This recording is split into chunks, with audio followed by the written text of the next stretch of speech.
share my screen with you.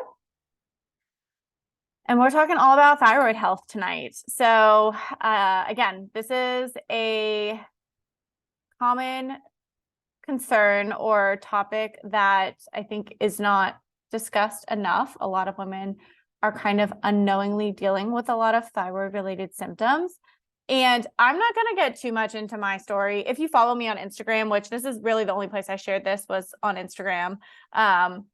But if you know me at all, I struggled a lot with my hormones, my gut health, and my relationship with food, really since like high school, when I thought I was doing everything right, and eating super healthy, but then it kind of turned into this very strict disordered eating. And then it turned into really struggling with my thyroid health. And I did not realize it at the time. And I remember even going to my doctor and asking my doctor to check my thyroid, not even asking for a copy of the labs or understanding anything. This was before I went through my practitioner training program, but looking back on it, I was definitely hypothyroid. And to this day, with the labs that I do order, it's something that I still have to keep in check constantly. And really, this was kind of like the domino and the cascade for what caused a lot of my constipation, chronic bloating, food intolerances, and also sex hormone related issues. So irregular periods, PMS, low moods, fatigue, especially leading up to my period. So all the things that we'll be talking about. So I just wanted to give you that quick little backstory, like about me, and I've been there. And that's also why I can speak to this on a more personal level, not just from my professional training, but we really can't talk about hormones and gut health without talking about thyroid. It is a foundational piece, essentially. So I just wanted to share that quickly. I also want to mention that this will be recorded, so if you cannot stay for the entire time, just know that I'll send out the replay after. I do have a special offer at the end of this, though, only because, and this isn't like a promotional workshop by any means, especially because I put it together last minute, but I will be covering a lot, and I don't want to leave you guys hanging. So if you're like, this is a lot of information, and I don't want you to feel overwhelmed, then just know that there is a way to put all this together and get more support. The other thing I want to point out is that there's no shortage of information in this world and social media. You probably know that. And so where the rubber meets the road is really for taking action. So this information is enough to get you to kind of have some aha moments and light bulbs go off. But then from there, we want to say, okay, what are we doing to set us apart from the rest of just taking in information and actually doing something with it? So I just want to put that out there. So let's get into it. I'm going to try to move, hopefully my little picture isn't in the way there. If it is at any point covering up text, just pop in the chat box and let me know if you can't read what the screen actually says. Okay, so who is this for? This workshop, I just want you to know that you're in the right place and this is time well spent. So if you've been told by your doctor that all of your labs look normal, so maybe you felt like things are off, and you've gone to your doctor to get things checked out, whether it's your hormones, your thyroid, maybe you've gotten certain markers measured and they told you everything looks fine, but you don't feel fine. You also feel like it's really hard to lose weight. What used to work for you does not work for you anymore. You wake up tired even after sleeping 8 hours. That was definitely me. I could have slept like 11 hours and still felt exhausted in the morning. You feel like there's so much information out there. Again, there's all of these different sources telling you different things of what you should be doing.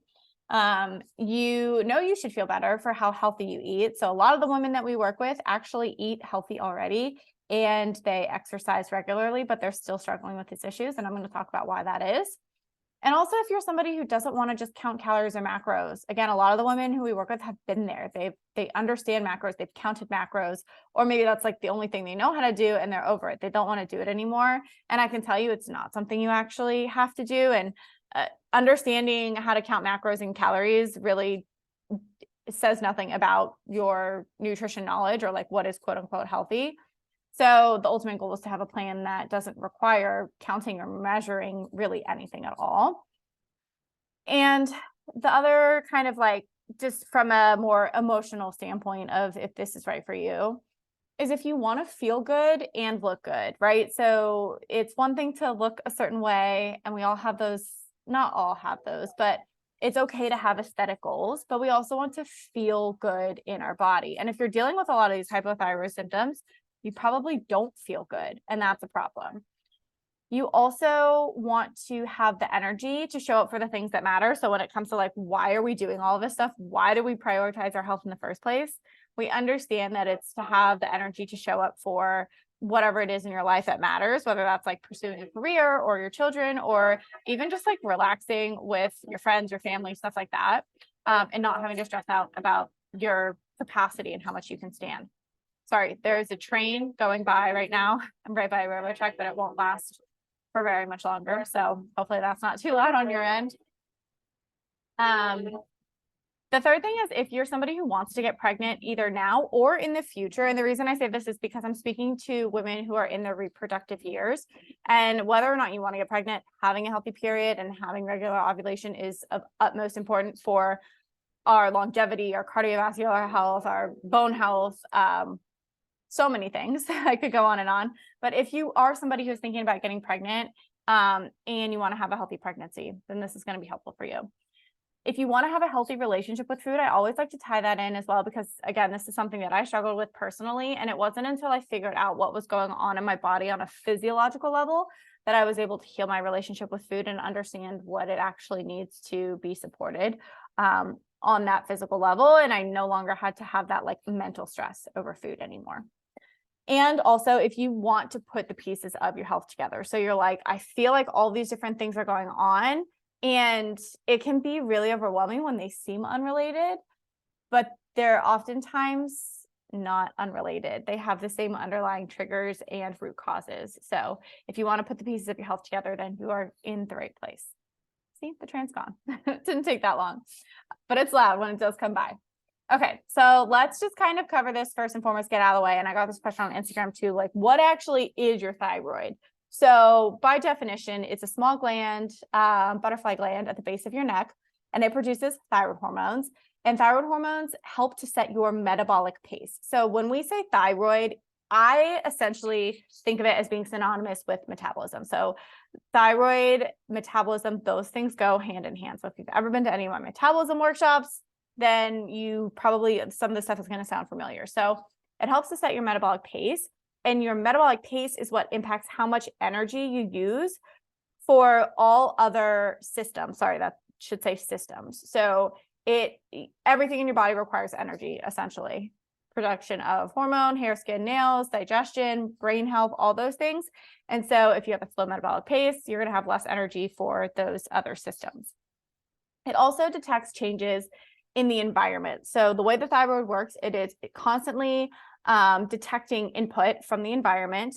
And I don't just mean like things in the environment, but like exercise, stress, things we're putting in our body with like food, all of these things, the demands placed on our body by different activities, that is going to influence body chemistry. And the job of the thyroid is to help maintain balance in the body. So it's basically detecting all these changes going on in the environment and trying to decide, am I under a threat? Yes or no? And if I am, what can I do to kind of compensate and maintain balance in the body so that I don't die?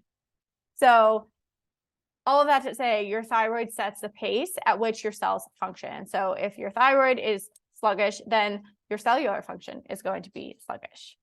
So what this means, and I like to think of this as kind of like a domino effect. It really is like this happens, this happens, this happens. What this looks like is as your thyroid function slows, so do other processes in the body. So this is why we can't talk about the production of sex hormones, for example, without talking about thyroid function. So this, and we can talk about digestion, especially if it's sluggish digestion, without talking about thyroid function. So as an example of this kind of domino effect, thyroid function slows, and we're going to talk about what causes that, but your digestion slows. So, and you don't notice this right away. It's not like all of a sudden you wake up and you have sluggish digestion, but over time, your digestion slows. And this leads to indigestion and reflux. This leads to bloating. This leads to constipation, not having regular daily bowel movements, which you should have 1 to 2 bowel movements every single day. It leads to overgrowth of bacteria, so things like SIBO and Candida, and just overall inflammation in the gut. And inflammation is also a trigger for thyroid issues, so it goes both ways. Secondly, the liver gets super taxed and overloaded, which the liver is responsible for like 300 to 500 functions in the body. It's insane how much the liver actually does. But what I like to think of it as being really responsible for modern day is 1, thyroid conversion, and 2, blood sugar regulation. So it's not just a matter of drinking alcohol. It gets overloaded from a lot of other things, and even just toxins in the environment, things we're putting on our skin, foods we're eating, stuff like that. And so when it gets overloaded, this impacts, because it's responsible for all of these other roles, it's going to impact your skin, which is why you might have acne. It impacts your sleep. It impacts your cholesterol. Cholesterol is produced in the liver, and it also impacts other hormones. So not only thyroid hormones, but progesterone, estrogen, DHEA, testosterone, things like that. The other thing that it impacts is your blood sugar. So we'll talk more about this, but basically glucose uptake, so the amount of sugar going into your cells, it slows down, which leads to blood sugar imbalances. And if you followed me for any length of time, you know that those blood sugar highs and lows lead to things like craving, energy issues, more hormonal issues, and honestly, just overall inflammation in the body and feeling like you're on a roller coaster, because you are. So, and then lastly, the hypothyroid symptoms will start to show up. So all these things, digestion slows, liver's taxed, blood sugar is just experiencing those highs and lows, and then hypothyroid symptoms start to show up. And we'll talk more about all of those different symptoms in just a second. So again, it doesn't happen overnight, and if you're even experiencing like 2 to 3 of them, we want to address it before it gets to the point of full-blown hypothyroidism, where your TSH is showing up, and we'll talk about that as well. But we want to get to the root of the issue before it turns into an even bigger issue. So just to kind of drive home all of the different areas that your thyroid regulates, and again, it goes back to your metabolism, and I'll talk about metabolic markers in a second, but it influences your metabolism, your sleep-wake cycle. So if you're having trouble sleeping, goes back to your thyroid, your sex hormones and your menstrual cycle, your heart rate and muscle contractions, your body temperature, and your immune system. And so when we talk about metabolic markers, we're looking at really the biofeedback and the things on a daily basis that we want to keep in check, because it's what makes us feel good and like a normal, functioning, optimal human. So normal hunger and normal appetite, digestion, body temperature, hair, skin, and nail health, hormonal health. And this is where I'm talking more. Thyroid is a hormone, right? So thyroid is hormonal health, but also your sex hormones and your stress hormones like cortisol, your menstrual cycle and your libido. And this is going to influence obviously your period, your, any PMS symptoms, and fertility as well. And then your energy and your mood. So these are essentially all of the different markers that you can tie back to your metabolism and your thyroid. So signs of hypothyroid, you're likely signed up for this workshop because you're experiencing these or some combination of these. And so now we understand why these all stem from a sluggish thyroid, because we know sluggish thyroid slows all these other functions. So kind of common theme here is low everything, right? So we have low energy and fatigue, low mood, depression, anxiety, brain fog, and poor memory. So you forget why you walked into the room, or you can't recall certain things. Sluggish digestion is a big one. And I see women make this mistake a lot, where if they have digestive issues, they only focus on the gut, when really we have to ask ourselves, why is the gut not functioning as it should in the first place? We have to look at thyroid hormones. So bloat, constipation, which can lead to bacterial overgrowth, and gut infections, which then leads to inflammation. Hair loss, especially the outer part of your eyebrows. So if you see somebody too, you can always kind of pick this out. If you see like the outer third of their eyebrows thinning, that's related to thyroid.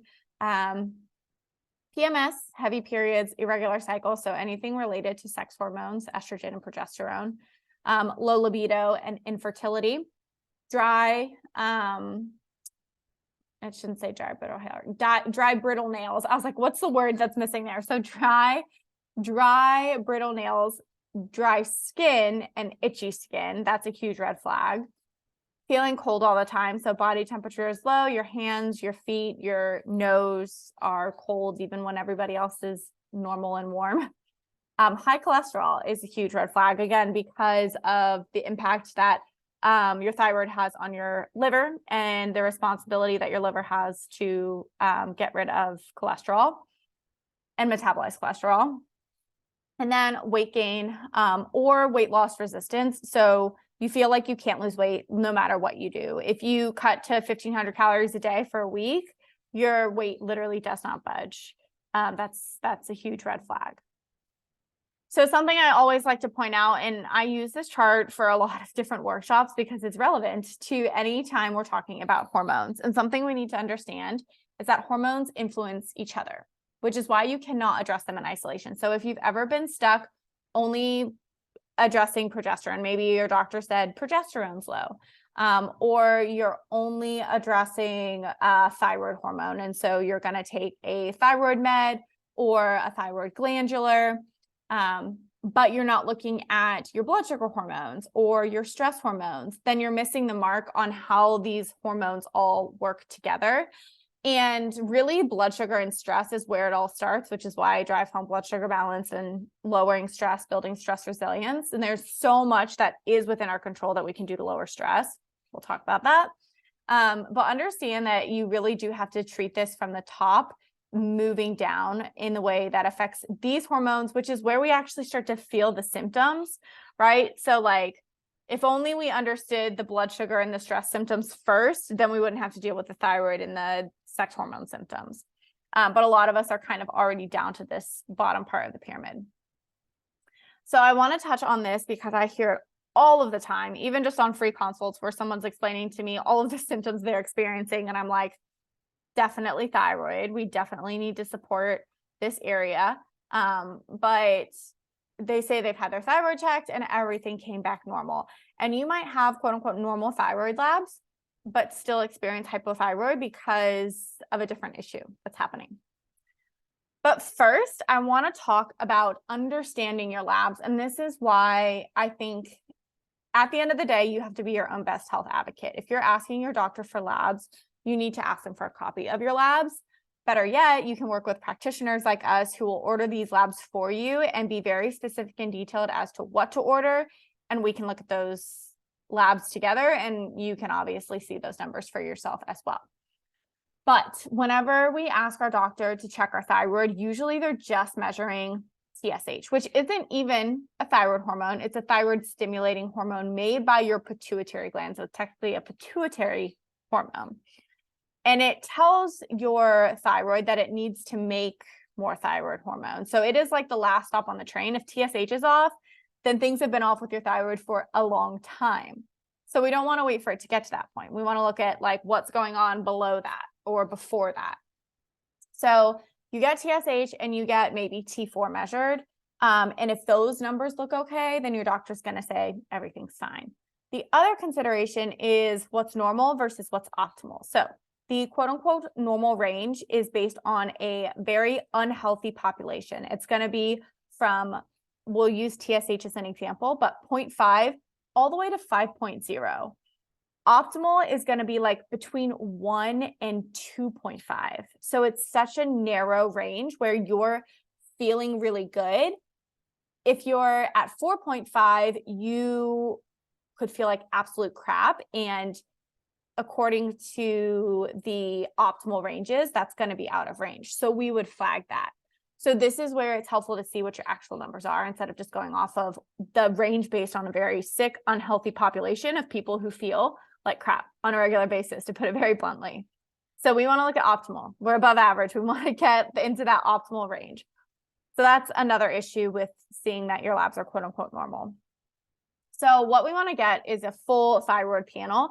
These are kind of the minimum of a full thyroid panel. There's more even than this that we could get, but we want to at least check our free T4 and our free T3. So a lot of clients who have normal TSH, we get their free T3 and their free T4, and these are actually low. And so these are your actual thyroid hormones. This is your inactive thyroid hormone, which is converted into your active thyroid hormone. And that conversion takes place in the liver and in the gut, which is why you have to support your liver and your gut.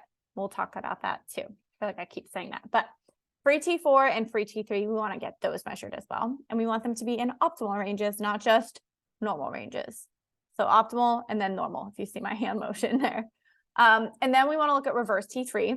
So if this is high, this indicates that your body is under stress, and that is a potential trigger for these hypothyroid issues. Then we definitely want to check antibodies, thyroid antibodies. There's two different ones we like to look at, and these should be 0, right? We want this to not, if it is present, if antibodies are present, this indicates that an autoimmune condition is present. And if so, that is a trigger for the hypothyroid issues. So we have to treat it as an autoimmune issue, not just, again, like a thyroid issue. Sorry, I'm trying to see what my dog is chewing on right now.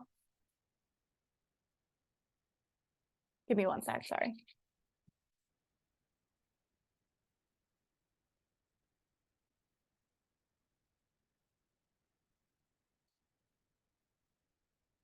Okay, he got a squeaker, but it's fine. Okay, so additional markers to check. So those were your thyroid specific markers, but look how many other things that we can look at that are related to your thyroid and your hypothyroid symptoms. So vitamin D status, super important. And I'm not going to break all of these down, but you can screenshot it if you want to. These are all labs that we order with our clients. Some doctors will order them, but some doctors won't because they don't really know what to look for in them or how to address them from a more functional lens versus just like, here's a medication to address this one marker that's out of range. So vitamin D, homocysteine, folate, vitamin B12, fasting glucose because blood sugar issues can cause thyroid issues, fasting insulin, which is also a blood sugar marker, HbA1c, also blood sugar indicator, and then a complete metabolic, a complete blood count with differentials and a complete metabolic panel as well. So all of those we order with our clients, and you can maybe request these from your doctor. It just depends on how cool your doctor is. But lastly, the test that we've been using lately is the HTMA test. And this actually looks at minerals, which we'll talk about. They're very important for thyroid health at the tissue level. So not just serum level, like what's in your blood. It looks at it from a tissue level, which is super interesting. So speaking of cellular level, tissue level, and glandular level. So the reason, again, that your labs might show up as quote unquote normal, even though you don't feel normal and you have all these hypothyroid symptoms, is because it's a cellular issue, not a glandular issue. So if it's a glandular issue, again, this is like last stop on the train. Things are so messed up that it's showing up as your brain not communicating with your thyroid to produce the proper amount of hormones. So the thyroid gland is not producing enough hormones. This shows up as high TSH. So maybe it's like between 3.0 and 5.0 or higher.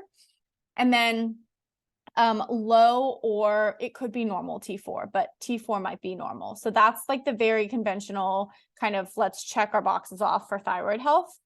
But what we'll talk about more in this workshop is the cellular level. So it could just be a matter of your cells not taking up the thyroid hormone appropriately. So you're not getting it into the cells. So your TSH will look normal, your T4 will look normal, but you'll still be symptomatic.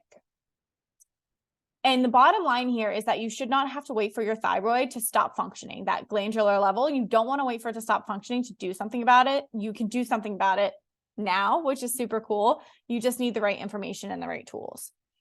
So something else that I want to give you as a tool to check in on the health of your thyroid and really your metabolism, right? Because we know those go hand in hand, because you can't go get your blood work done right now, even though I just gave you all of that. You can check your basal body temperature. So first thing in the morning, take your basal body temperature. A lot of people think of body temperature as it relates to like checking if you're sick, or maybe you're tracking your menstrual cycle to confirm ovulation because you're trying to conceive. or not conceive. But it can also tell a lot about our metabolism and our thyroid, and also our adrenals, so the amount of stress we're under. So if it's low all the time, so if it's below 97.5, then that's a sign of a sluggish metabolism. If it's all over the place too, it's like 96.5, 97.5, 95.5, it's kind of like oscillating up and down. That's a sign that your body is under a large amount of stress. So ideal is between 97.5 and 98.6. And if you're having a regular period and a regular cycle, you should notice an increase in your body temperature after ovulation. So you'll be closer to the 98.6 range. So keep that in mind. And also the other thing that I want to point out, so that's a quick, easy way to measure the health of your thyroid at home. But also having a thyroid issue, it's not a root cause. And the reason I want to bring this up is because I find a lot of women chasing this as like a diagnosis. They're like, is it my thyroid? Is it my thyroid? What's wrong with my thyroid? And at the end of the day, whether it's your thyroid or not, it doesn't matter.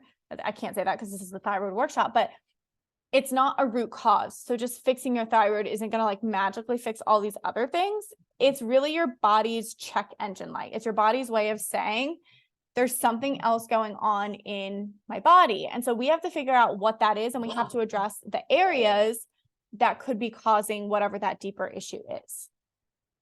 So when symptoms of hypothyroid show up in the body, whether it's, sluggish digestion, low energy, weight gain, low moods, irregular cycles, heavy periods, things like that, or it's showing up on your lab tests with TSH, T3, T4, antibodies, or it's a combination of both. We really just want to figure out why. Why are these symptoms showing up? So with that, let's get into some of the triggers for thyroid issues. And you can see there are a lot of them, which is why usually it's not just one. Usually it's kind of a combination of things. And when we look back on our health history and the amount of stress we put our body under in our 20s and 30s, it makes sense that we're dealing with some combination of these symptoms. So one is going to be excess inflammation. Two is excess cortisol, which is synonymous with excess stress. And without getting too much into it, I'll use an example. So excess stress could be for a period in time in your life. So maybe it's the excess stress of a pregnancy, or of a move, or of a stressful relationship, or a stressful job, or training for a marathon, or being in a just constant state of fight or flight mode, right? Like maybe it was whenever you were in medical school, for example, you're always under stress. You're not sleeping as much either. So excess cortisol is another huge trigger.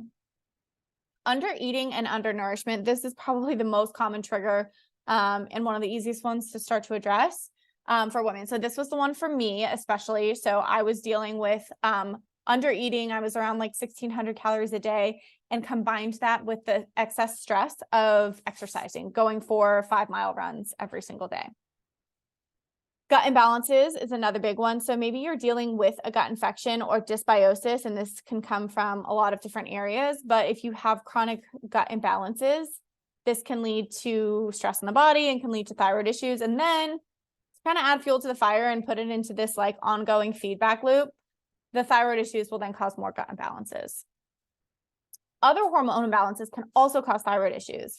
So excess estrogen, for example, can influence your thyroid hormones.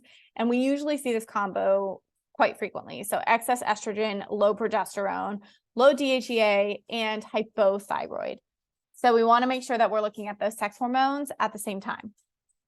Autoimmunity is also another big trigger. So this is where we look at, is there an autoimmune component? And this is basically genetic, which kind of loads the gun and predisposes you, but environment is what pulls the trigger for these autoimmune issues. So just because it runs in your family doesn't mean you have to have it, but it is there in your genetics. And then environmental factors like excess inflammation, excess cortisol, gut imbalances, things like that can cause the autoimmune issue to actually show up and then be a trigger for the thyroid issues. And then a congested liver or sluggish liver, this can lead to thyroid issues as well. So speaking of the autoimmune component, I want to touch on this because Approximately 97 of primary hypothyroidism is caused by Hashimoto's. And so Hashimoto's thyroiditis is basically an autoimmune disease where your immune system is mistakenly attacking your thyroid gland. So if this is the case for you, if you get your antibodies measured and antibodies show up, we have to look at this as an autoimmune condition, not just a thyroid condition. And when we look at autoimmune condition, this means that your immune system is the problem. So we actually need to support your immune system, which is a matter of supporting your gut health and stress. So let's talk about what this looks like modern day. So modern day thyroid triggers or modern day thyroid sabotagers.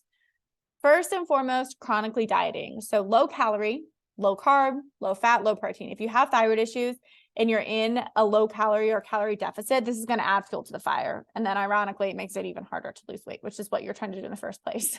So low calorie, low carb, low fat, and low protein, because we'll talk about macronutrients. We need all three of those to support thyroid conversion. Being in a constant state of fight or flight mode. So you're always on the go. You wake up, from the second you wake up, you're exercising, you're drinking coffee, you're eating on the go, you're taking care of the kids, you're getting into work. Have that never-ending to-do list. You're always doing something. You can't sit still. Eating a nutrient-poor diet. So you're just not getting the nutrients that you need for healthy hormones. Under eating, and this is similar to chronic dieting, but under eating can be intentionally or unintentionally. So we see this a lot with people who are on the go a lot. So stay-at-home moms, single parents, nurses, personal trainers, people who are just kind of like on their feet often, teachers, or women who really never learned that they should eat more than 1,800 calories a day, thanks to like magazines, Jenny Craig, whatever our moms were doing or our grandmas were doing. So unintentionally under eating, or maybe you are doing it on purpose because you're afraid of gaining weight, which again, ironically leads to a sluggish metabolism, which leads to gaining weight. Overtraining or over-exercising. So maybe you're training for a marathon, or you're doing hour-long spin classes every single day. You're not resting. You're doing HIIT classes, cardio classes for 60 minutes every single day, especially after not sleeping that great. That's going to be an example of overtraining. Fasting and skipping meals. So if you're going until 11 a.m. before you have your first meal, or you're skipping lunch, that's a huge trigger. Exposure to toxins. And this is why we're not going to go too much on this tangent, but women are actually more, there's a higher rate of hypothyroidism and Hashimoto's in women than there is in men. And this is due to a lot of reasons, but one of them is like the amount of things we put on our body versus men, right? So exposure to toxins is much higher. And then also it can be toxins from the environment, from the food that we're eating. It could be exposure from like alcohol, toxins, and things like that. Pregnancy and breastfeeding. So again, another reason why women are more susceptible to this is because we're carrying out pregnancies. Breastfeeding, super energy intensive. And if we're not meeting those energy needs with the right amount of calories, then that's going to be an additional stress on the body. And then viruses is another big one. And I want to mention this one. I would not have done this 5 years ago, but with the more recent virus, we're seeing a lot of people have thyroid symptoms after having coronavirus, after having COVID. I had the word virus in my head. So if you've had COVID or you have long COVID symptoms, and you're like, I felt fine before I had COVID. Now my, hair is falling out. I'm tired all the time. I don't technically like have COVID anymore, but that virus was a trigger for these thyroid issues. And it could be other viruses too. So like, Epstein-Barr virus, for example, which we can look at that in labs as well. But just another consideration for modern day thyroid triggers. Okay, so who can this show up for? And the reason I want to talk about this is because people will tell me they are the healthiest person they know. They eat well, they work out, and they still have Hashimoto's or thyroid issues. And that's usually why I see it in the most common, because all of those healthy habits and things that we're trying to do to be healthy are actually a stress on the body. And then we have an actual stress on top of that, like from jobs or kids or schedules, whatever it is, relationships, things like that. And then that is kind of like the straw that breaks the camel's back. So we have, and these are all kind of like identities, if you will. We have the stress cadet. We have the fitness enthusiast, and I was a combination of both of those. We have the chronic dieters, and then we have basically the standard American. So that's an easy one. I don't think a lot of you fall into that box, and most people who follow me don't, because they're not interested enough to seek out this information. But I'll touch on each one quickly. I'm not going to read through all of these. You can screenshot it if you want to. And if you want to DM me too, on Instagram and let me know which one is you, I would be curious to know. So the stress cadet, right? This is the person who's always on the go, has to be doing something, fuel on caffeine. You use exercise as a quote unquote stress relief, when really exercise is a stressor. What makes exercise beneficial is our body's ability to rest and recover from that exercise. If you're somebody who's always controlling portion sizes and calories, you're kind of like always aware of what you're eating. Maybe you do order like the salad at dinner and things like that.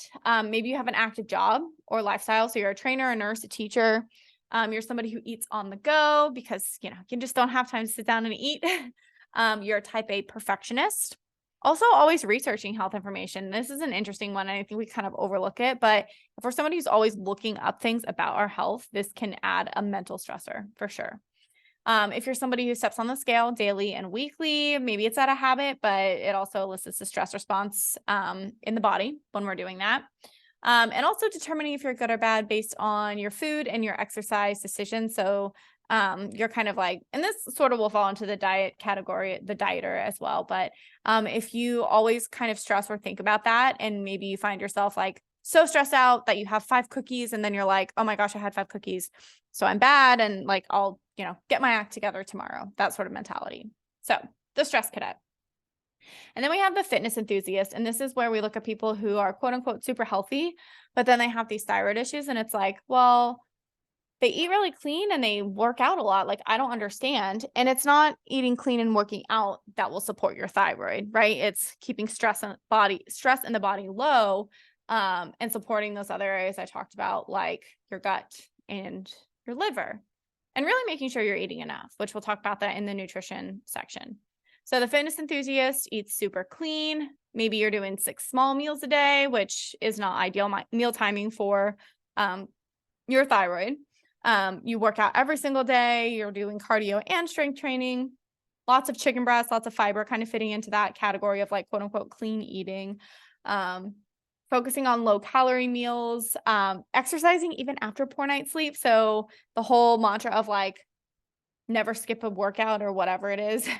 I don't agree with that, because I think sleep is more important than your workout. Otherwise, that workout's going to be counterproductive. And also anybody who has lost weight and been super lean. So I think of like bodybuilders, they have a ton of thyroid issues. They lose weight and they're super lean, or they have a low body fat, but then it's at the expense of their metabolic health, their hormonal health, their thyroid health, and they also have a lot of gut issues. So there's that category to keep in mind. And then we have the chronic dieter. So this is that person who's always jumping from one diet to the next. They're always following a diet. They're always trying to lose weight indefinitely, which is ironic because a diet is supposed to help you lose weight, but they're always trying to lose weight. So Weight Watchers, keto, Noom, if it fits your macros. It's a person that loses weight and regains it. They try to do what worked for them in their 20s and it doesn't anymore, and they keep gaining that weight back.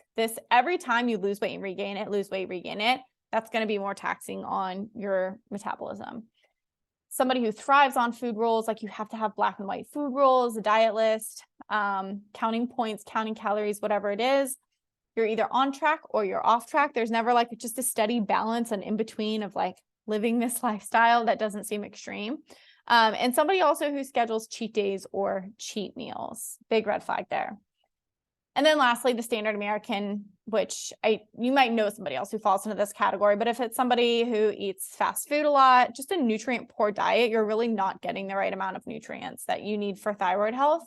Lots of processed foods, which leads to just being undernourished. Maybe you're eating a lot of calories, but you're still undernourished. Lots of alcohol, and really having a more sedentary lifestyle. And this in itself is still stressful on the body, even though you're not in that go mode.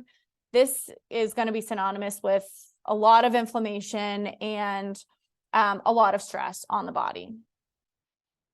So what we want to do, whichever one you identify with the most, at the end of the day, we want to determine your individual thyroid triggers. So the big four are going to be stress, and we have to figure out what the stress looks like for you because it's different for every person.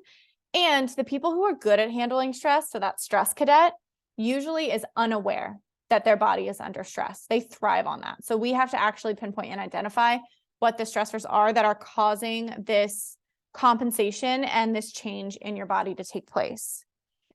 Then we have to look at inflammation and again, figure out where your individual inflammation is coming from. Is it coming from certain foods? Is it coming from the gut? Is it coming from toxins in the environment? Is it coming from things you're putting on your skin? Then thirdly, we look at nutrient deficiencies. This is where testing gets a little bit more fun, but generally if we're looking at somebody's food intake, we can kind of guess where they're going to be nutrient deficient. I'll talk about some of the common deficiencies with thyroid in particular. But as a very basic example, people who are hypothyroid are oftentimes very low in vitamin D and also low in B vitamins.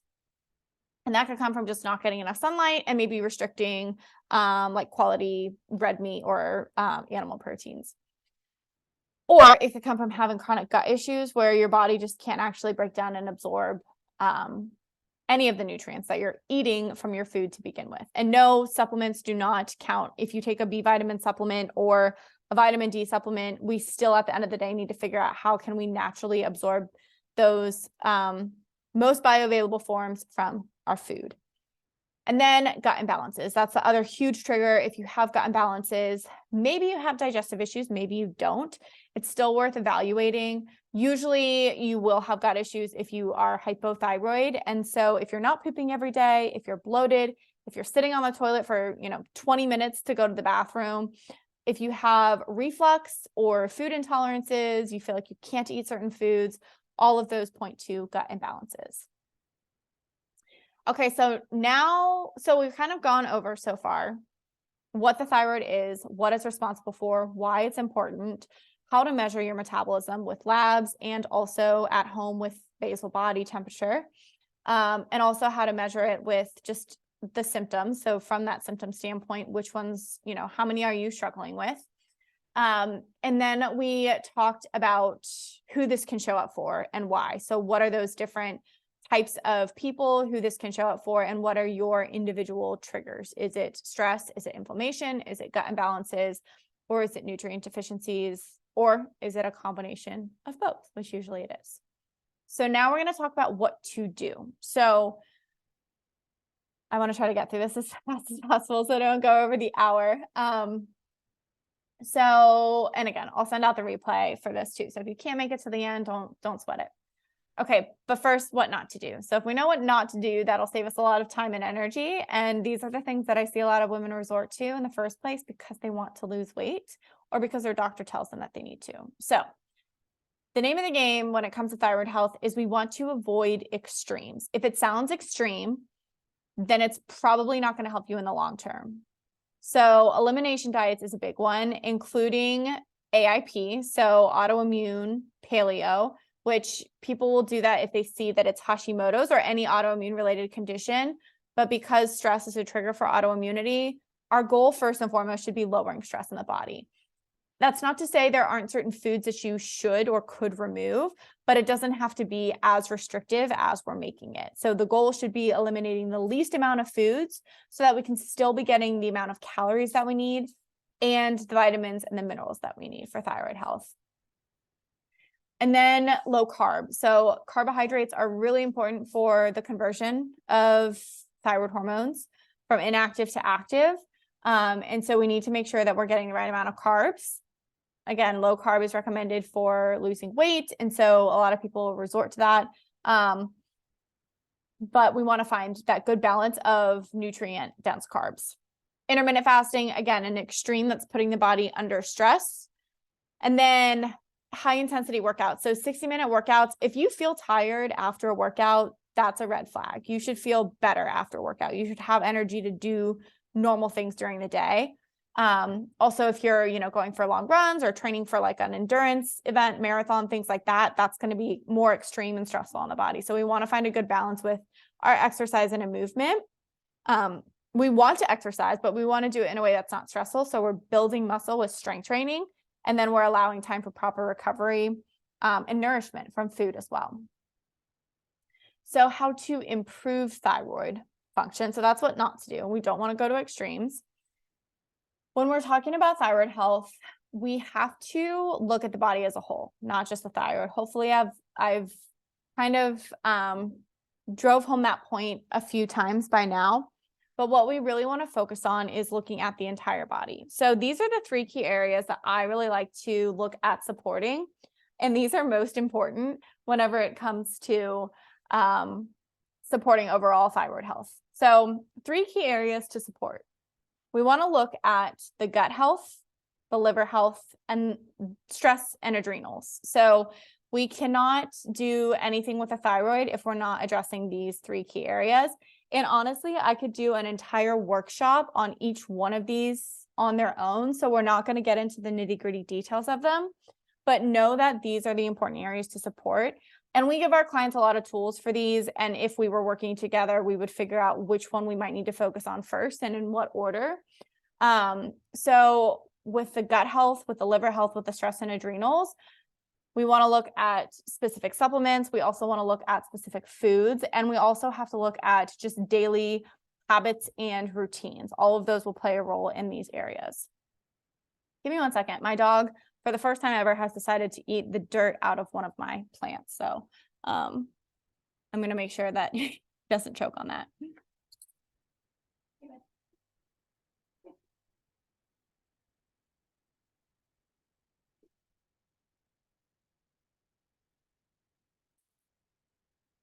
Okay, I'm going to have to start getting a babysitter for him whenever I do these workshops. So we have to look at those 3 areas. So after that, we can look at nutrition considerations. And of course, I'm a nutritionist, so we talk about this upfront and honestly spend the most time here because nutrition gives us a great opportunity to lower stress in the body. We feel like a lot of stress is out of our control, but when it comes to food, there are so many things we can do to lower stress in the body. So these are the 4 key areas that we want to look at when it comes to supporting your thyroid health. Macronutrients, so protein, carbs, and fats. We actually need all 3. And we need them in the right amount. So most women are under eating protein, especially bioavailable sources. And the carbs kind of fluctuate. So maybe we're overeating carbohydrates from processed sources, or on the other end, we've done low carb and paleo and things like that, and we're under eating carbohydrates. And that was the picture for me. I was under eating carbohydrates because I was following a paleo diet. And that in turn caused more thyroid related symptoms and more gut issues as well, because carbohydrates also feed our good gut bacteria. So we want protein, we want carbs, and we also want healthy fats. And the thing that I'll mention with healthy fats is I think a lot of people, if they're understanding that fats are important for hormone production, right? Like they're the building blocks, we need cholesterol for sex hormones and things like that. They overdo it on the fat. And so they'll add fat to everything. And if you do have fat loss goals, you want to lose weight, we can't be adding so much fat that we're in an excess, a calorie surplus. So I just want to put that out there with balancing with fat. The fat kind of is incorporated naturally through your protein sources. And also whenever you're cooking your carbohydrates, usually there's going to be some sort of fat source there. So you're cooking your vegetables in butter or avocado oil and things like that. And then you can add some additional fat from there. But my point being that don't overthink the fat. So protein, carbs, and healthy fats naturally incorporated with your meals. Meal timing is another really important one. So I mentioned what we don't want to do, which is intermittent fasting, and really just skipping meals in general. So the goal with meal timing is to have 3 solid meals. And these should be pretty dense meals. So I want you to think about like meat and potato sort of combos, meat, potatoes, vegetables, things like that. So protein, carbs, and fiber. And then if you're having lighter things like yogurt, smoothies, things like that, that's going to be more of your snack options. But we want to start with those solid meals first and foremost. And then we have micronutrients, which I'm going to get into a little bit more because there are specific minerals, especially in vitamins and minerals that we need for our thyroid health. And then lastly is blood sugar balance. So with blood sugar balance, we want to look at really the meal timing and the macros. Those two things are going to be really important. Also the micronutrients, those play a very important role as well. But there are a lot of things when it comes to blood sugar balance, and why I have entire workshops on the blood sugar balance. And we really want to focus in on this one. And I'll talk about why that is in just a second. So with all of these key areas, the most important thing that we want to be focusing on, you could be doing all these things. You could dial in on macros, you could dial in on meal timing and micronutrients and blood sugar balance. But if you're not eating enough at the end of the day, you're going to continue to struggle with your thyroid. So keep that in mind. It's really important to find your calorie sweet spot. And this isn't something that you have to like do for the rest of your life. You don't have to track your calories indefinitely, but it is important to understand. And I have a couple Instagram posts about this, just signs and symptoms of under eating. They align a lot with the hypothyroid issues. So we want to make sure that we're eating adequate calories, especially because this is something that gets us into the hypothyroid state in the first place. So it's a huge trigger. So I'll just give you as a baseline, under 1,800 calories as a menstruating female is not going to be enough. So we want to make sure that if you're below that, you're slowly increasing until you get up to your body's actual requirement. So some key micronutrients for thyroid health. We always recommend getting these through food sources first and foremost. And I actually, in our thyroid protocol for clients, have a list of all of these as food sources, with the exception of a couple that we recommend some supplements for. So desiccated liver, as an example, is going to give you a good combo of a lot of these. But we want to make sure that we're getting these minerals: copper, sodium, magnesium, zinc, selenium, and then also iron and iodine. With iodine too, we have to be careful with that. We don't want to overdo it when it comes to thyroid health, but we want to make sure that we're getting the right amount. And then we have vitamin A, vitamin C, and vitamin D. Sorry, I'm wrestling with my dog right now because he's continuing to eat the dirt out of my plant. So I'm an example of the stress cadet right now, trying to manage this guy, but I don't have kids, so I can only imagine how you guys do it with children also. So these are key micronutrients for thyroid health, and it just goes to show why eating like quote unquote clean, chicken breasts, broccoli, rice, things like that won't really give you the micronutrients that you need for thyroid health. And these are important for other things too, for all other hormones, because we know that your thyroid hormones will influence your sex hormones. So a lot of these also align with the minerals that we need for progesterone, as an example, which will help with PMS and periods and things like that. So if you want to screenshot this, you can, but those are some considerations for micronutrients that are helpful for thyroid.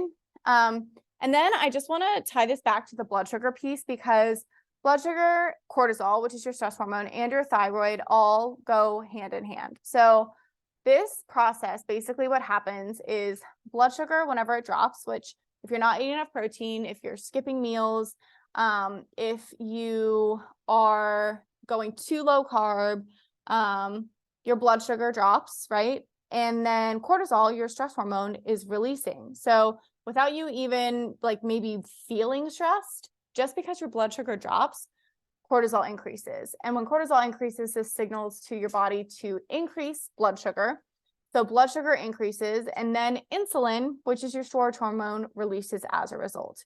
So blood sugar drops, cortisol releases, blood sugar rises to like basically respond and help you to survive so that you're not in that low blood sugar state anymore.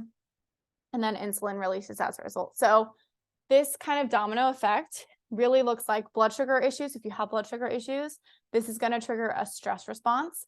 That stress response causes more inflammation, and we know that inflammation is a trigger for more thyroid issues.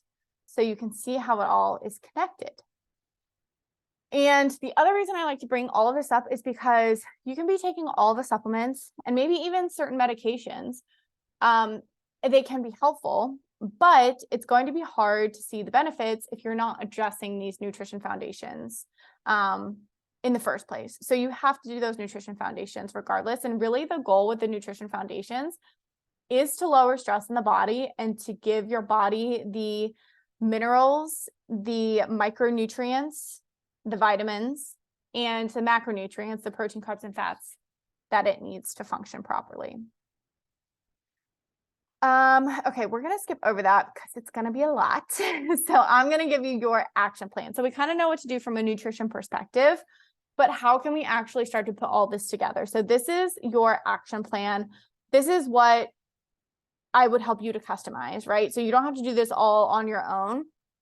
But I want you to kind of understand the order in which you can start doing things and what to think about. This also kind of sums up everything that we've really covered in this workshop. So first, you want to assess. So you want to get a full thyroid panel. You want to assess your nutrient status with the blood work that I mentioned. And you also want to determine your individual triggers. And even more than that, with your triggers, if it's stress or inflammation, where's that stress? Where's the inflammation coming from? And maybe you don't even need to know all those ins and outs. We can kind of stick to some basic, like most common scenarios and address those, and you'll realize that you start to feel better. And then nourish. So this is where we look at those nutrition considerations that I just went over. Eating enough, balancing blood sugar, focusing on those micronutrients, getting the macronutrients all balanced out and from the right sources. And all of these also kind of tie into the gut health, the adrenal health, and the liver health as well. So that's where we look at supporting gut health, adrenal health, liver health. And again, we do this with certain routines, certain supplements, basic day-to-day habits, even just getting in a rest and digest state, working on building up your stress resilience and managing stressors, supporting your liver health with basic daily bowel movements and specific herbs. So that's simple. You just need to know what to do. And then customizing it. So you're putting all this together, but we need to customize even more and beyond just the food. So we need to look at what specific nutrients you need. Is it in the short term or is it in the long term? You shouldn't take supplements indefinitely either, especially I see a lot of women make the mistake of taking a certain supplement long term. Especially a supplement that increases inflammation in the body. So a big one is iron, like an iron supplement that's going to increase inflammation. Or taking zinc long-term or having zinc in a multivitamin, that's going to increase inflammation as well. And that's going to throw off other hormones like vitamin A, which we need for thyroid health. So looking at your specific nutrients, also customizing your movement routine, making sure that, again, you're not overdoing it with the exercise. Building your stress resilience. And this is a customized piece because your stressors might look different than somebody else's stressors, right? Like my stressors are this dog and your stressors might be a newborn baby. So a little different there.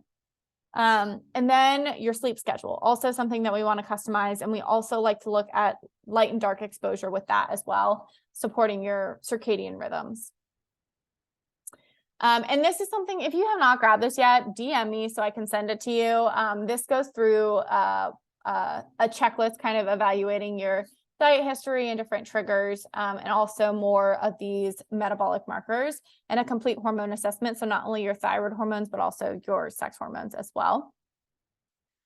And ultimate goal is to get to this point. So this is what I call the well-nourished woman. And this is why our hybrid one-on-one and group program is actually called well-nourished, because these are all of the things that we're looking for in a well-nourished woman, and also what is possible for you if you have healthy thyroid function. If your blood sugar is balanced, if you are managing your stressors, if you have healthy thyroid and you have healthy sex hormones, right? Like all those things from that pyramid, this is what's possible for you.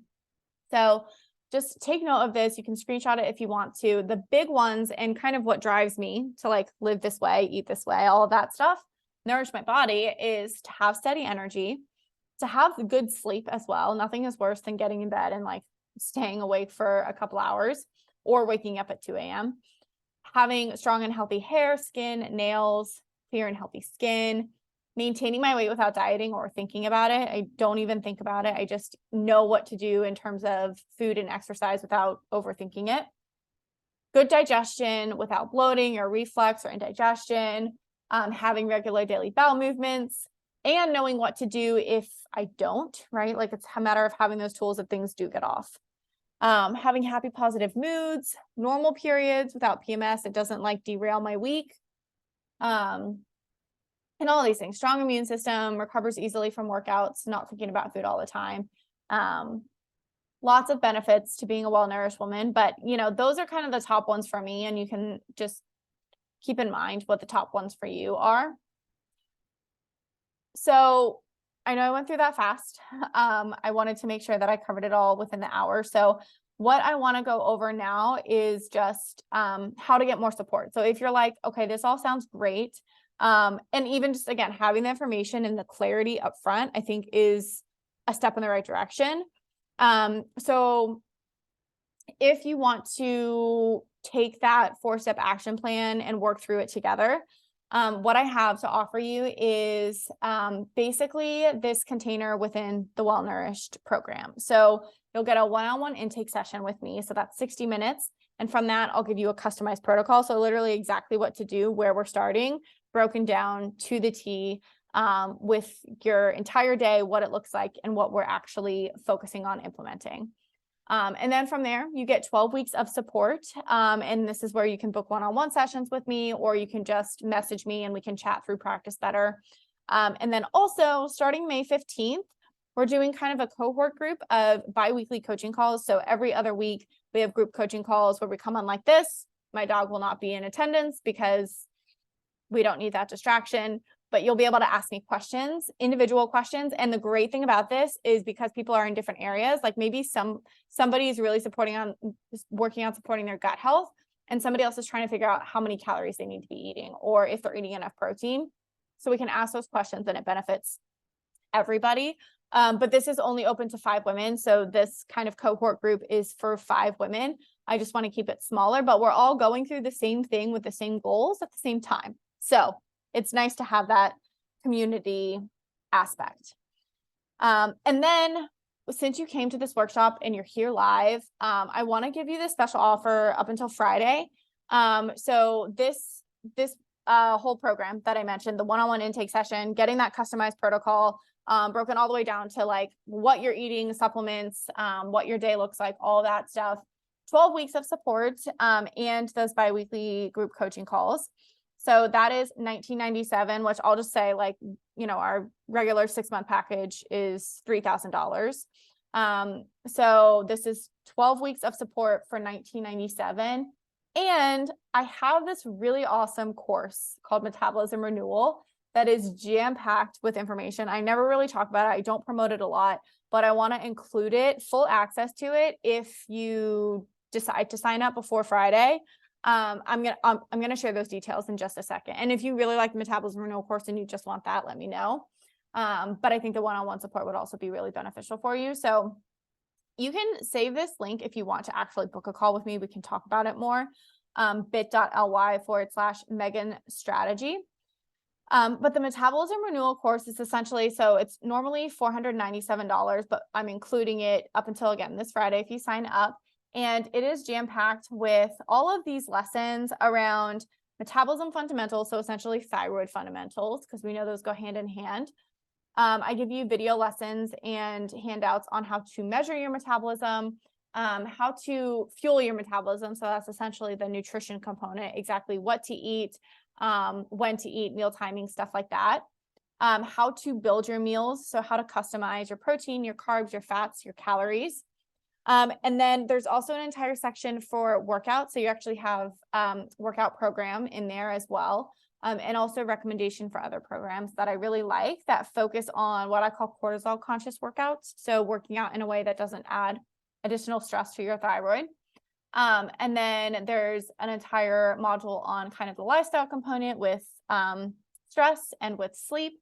And then there are some bonuses, including a metabolism renewal recipe book and also 6 weeks of weekly menus. You also have checklists, brand guides for all of our favorite products. And there's PDF downloads for all of the different program lessons as well.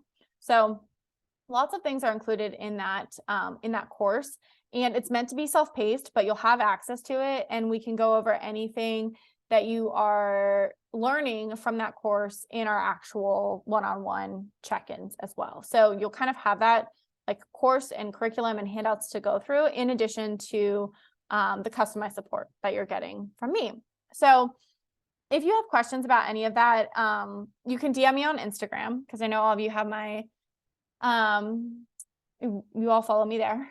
Or if you want to actually apply and book a session, so it'll ask you a few questions before confirming the session, just to make sure like you're a real person and what will actually get the most out of our time, then you can use this link bit.ly/strategy to book a call. So, and again, that just, it's what it includes there. So I'll leave that up, but I'm going to minimize my screen so I can see if you guys have any questions at all. I'm happy to answer them now. It's 10 after 6 Central Time. So I'll stay on for a little bit longer if you guys want to pop any of your questions in the chat box, whether you have questions about this getting more support, or you have questions, anything thyroid related. So anything that I covered, testing, nutrition strategies, triggers, other things you've seen on the internet, just let me know, put it in the chat box, and I'm happy to answer them. And I'm really sorry about my dog. I try to do my best to manage him without losing my train of thought while going through stuff, but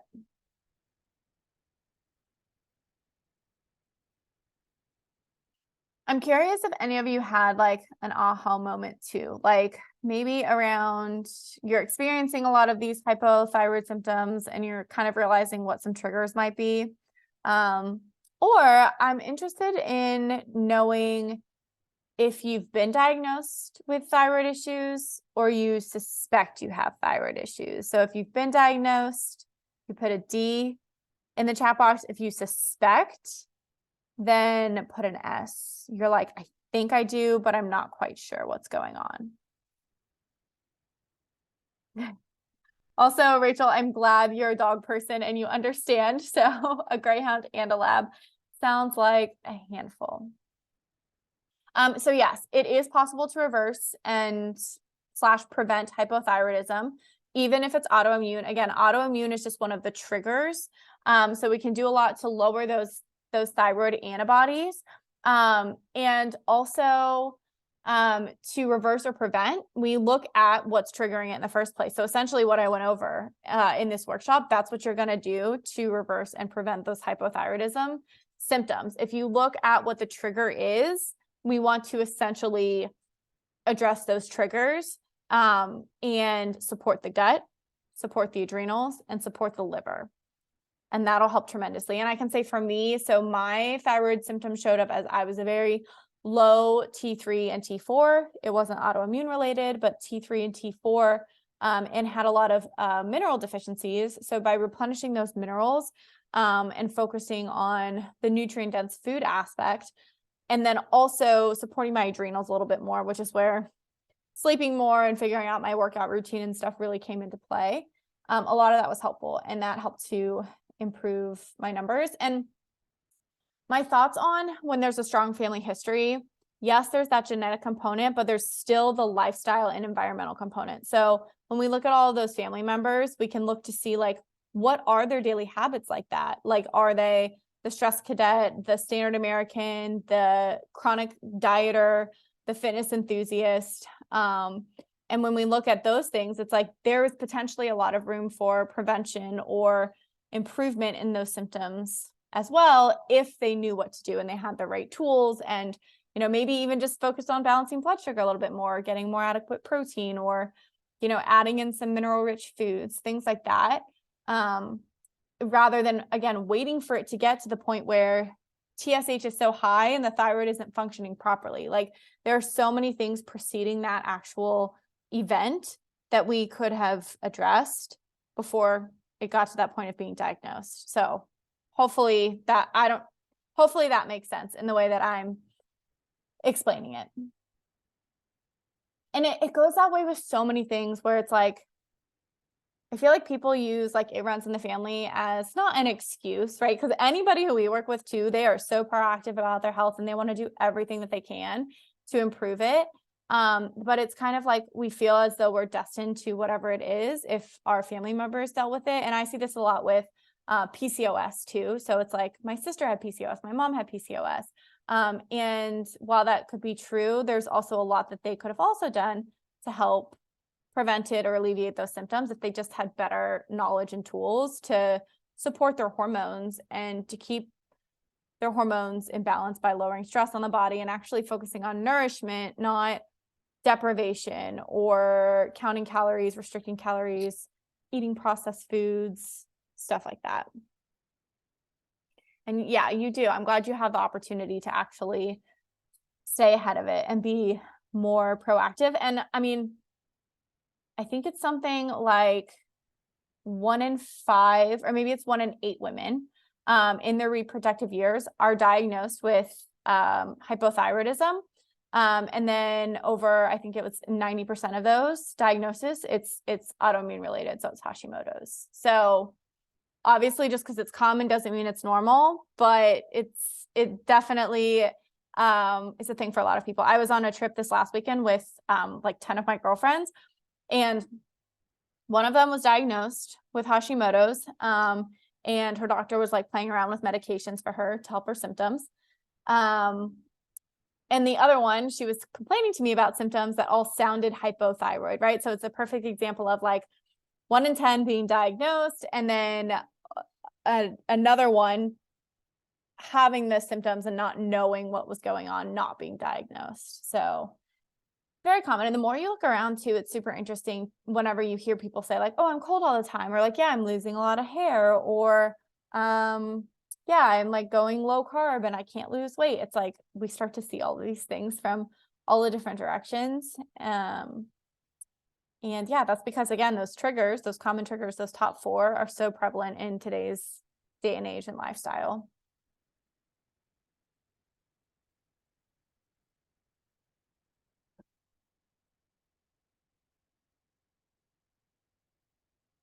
All right.